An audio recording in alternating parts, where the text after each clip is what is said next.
Okay. Good evening and welcome to Country Roads Crafts. My name is Frank and I am here tonight to talk to y'all a little bit about milk paint. Doing some milk paint, a little bit different than our normal mineral paint that we use.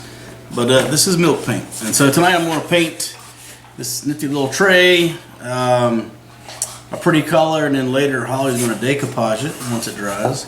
And then also I'm going to paint a ladybug house. It's not finished yet. I have to put some saw chips in, wood chips, and a screen on the front. But I want to paint it before I do all that so I don't get the stuff all over it. So these are the two things I'm going to paint tonight. And I have all of these milk paints to choose from down here in front of me. One of the reasons why I like it so much is that you can have such a difference, a variety of finishes when you do your milk paints.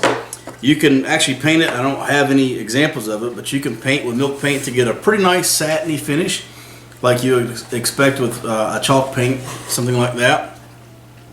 You can also get a kind of a clumpy finish, makes it a little bit older looking. You can do what's called a wash. You can paint undertones and then come back with a lighter color over top of it.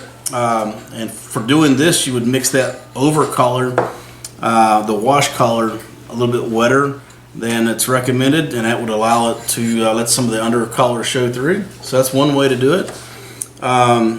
This is actually mixed a little heavy, and you can enhance this effect, this crinkled effect, using a heat gun to heat it up and make it dry faster. And being thicker than normal, then it'll crack up real good for you.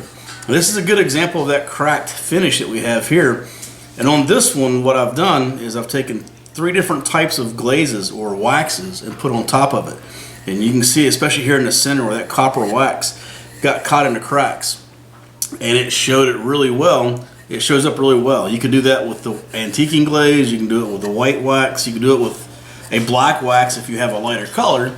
So a lot of possibilities there for how you want it to look. You can take a brand new piece of furniture and make it look 100 years old. So anyway. Tonight I'm going to paint this. This will be the first piece I paint.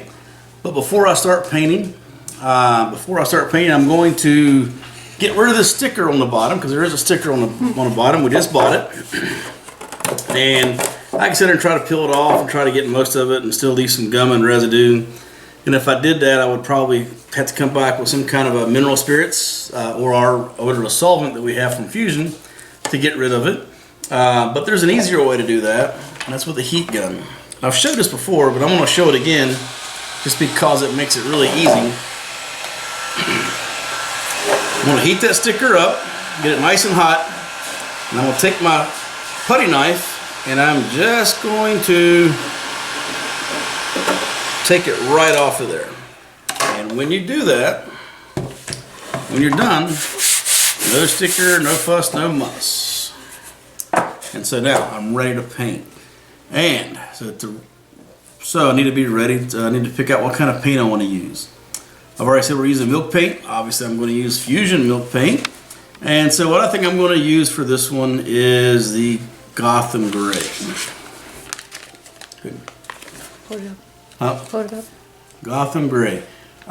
Milk paint comes in these little bags that are nothing but powder. And so you have to mix your own. That's one way to get those effects that I was talking about earlier, is you mix your own paint. And since you're mixing it, you can make it your own consistency, whatever consistency you desire. So grab you a cup, grab you a scoop, and I'm going to tell you, measuring is important to this, contrary to what my wife says on this. You do want to measure, because the only way to get consistent results is to have a consistent mix. So if you think you may not mix up enough paint the first time, you want to make sure that you're measuring to know how much you're putting into this. If you think you want to go back and touch it up or do another piece to match or what have you, then you want to have a set mixture. And I'm notoriously messy, so I get it everywhere. But so start off with, I'm going to do 1 scoop of this, and I'm going to add in the equal amount of water. So I have my scoop, I'm gonna grab some nice water here. Doesn't matter what kind of water you use. There is no special water that's needed. Just you can be straight out of the tap if you wanted to. I think that manufacturers actually suggest distilled water, but I'm gonna tell you, from my experience, it doesn't really matter. Your mileage may vary, I guess. All right, so I have my water, I have my powder, and I'm just gonna mix it up.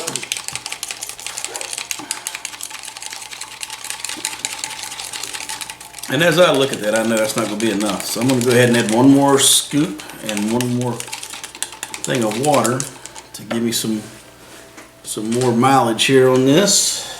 Can you try a scoop? No, I'll take this. My lovely wife in the background trying to be supportive and helpful. So one more scoop of this. These bags come in 2 different sizes through us.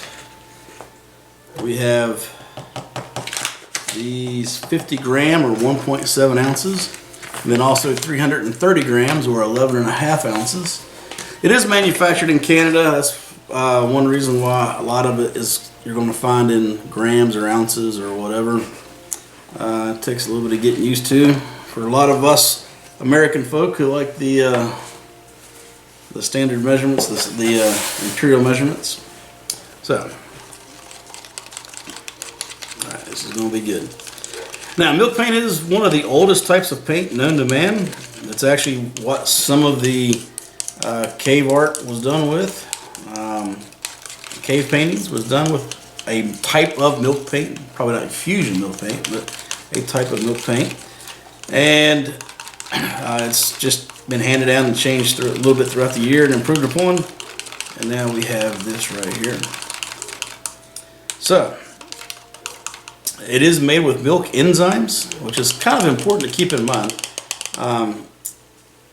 It goes on and it dries well, no problem, and it doesn't spoil once it's dried. However, if you were to leave this cup as it is, sitting out overnight, or for a couple days perhaps, it will spoil in the cup and you would smell it just like spoiled milk. Okay, so we're going to paint this up here. I'm going to take a tack rag. The cup, I was just going to show. Oh, no. And just clean up a little bit here. Not that the powder would hurt anything, but there's a little bit of other stuff in here as well. Just want to get all that off, and we're good. And so, this is the typical 1-to-1 mix. If you want it a little chunkier, if you want it to have that chunky, cracky finish, then you would want to mix it about 1.5 to 2 parts of paint to 1 part water. And if you're trying to do the wash, like I was talking about, that my wife likes to do, then you would mix it up with 1 part of the paint powder and 2 parts water. And you just kind of adjust that and vary it up there until you get the thickness of the paint the way you want it to be.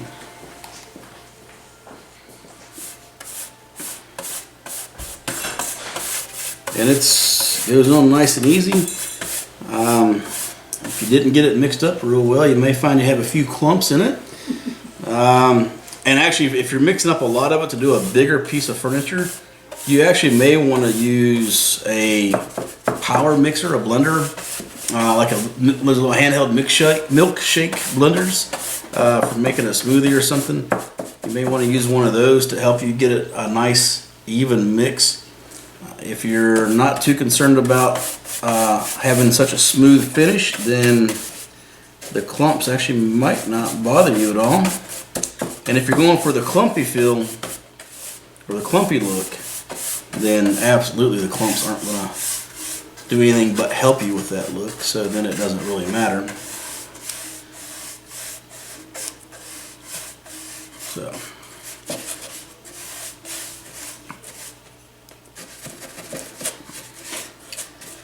And I am by no means a professional painter. In fact, one of the things that there's a few, I've been in construction off and on much of my life as a Marine and in the civilian world as well. And there are a few things in this world that I hate more than painting. And the only one I can really think of is probably accounting and plumbing. Or I should say math in general. A Nobel Peace Prize in mathematics was never in the cards for me.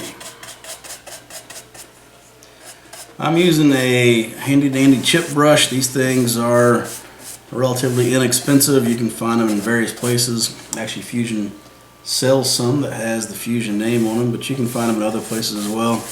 And I ain't trying to cut my throat on Fusion products, but not everybody has access to a place where you can buy a lot of Fusion products.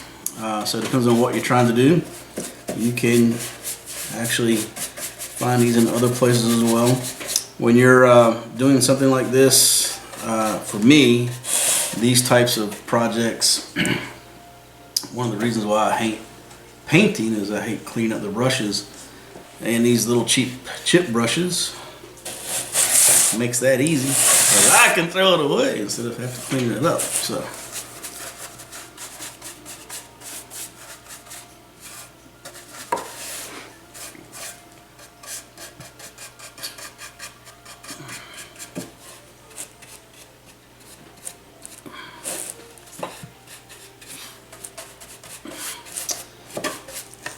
we're in eastern North Carolina where the weather is inconsistent, always.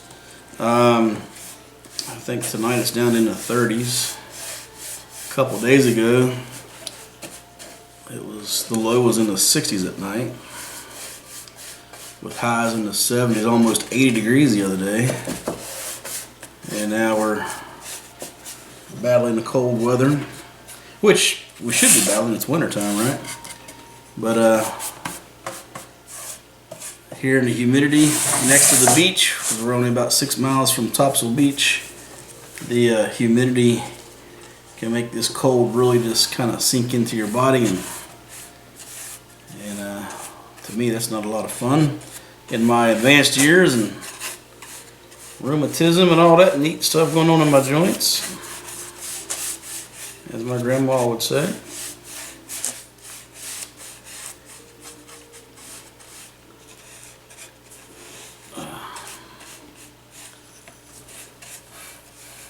And this right here.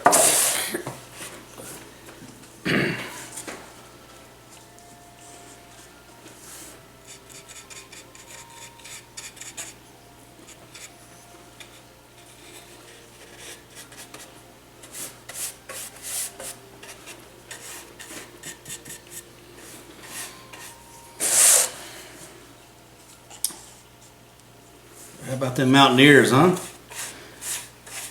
And I have no idea if they've won or lost lately because I don't follow sports, but you know, being from West Virginia, you gotta root for the Mountaineers. You just have to.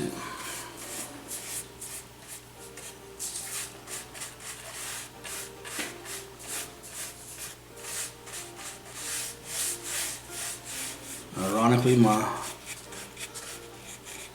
none of my family, immediate family anyway, has attended WVU. We all attended a college here in North Carolina because that's where we have spent the last nearly 30 years, 25 years at least. It's here at Eastern North Carolina. Thanks to Uncle Sam and the Marine Corps. We got down here just in time for Hurricane Bertha, followed up closely by Hurricane Fran. We've been through several of them since then. It was a nice welcome aboard to my wife, who was straight out of West Virginia at that time. And I got her through the first two hurricanes, and I deployed. After here by herself. With a young baby, about 6 months old. 9 months old at the time I deployed, I guess. But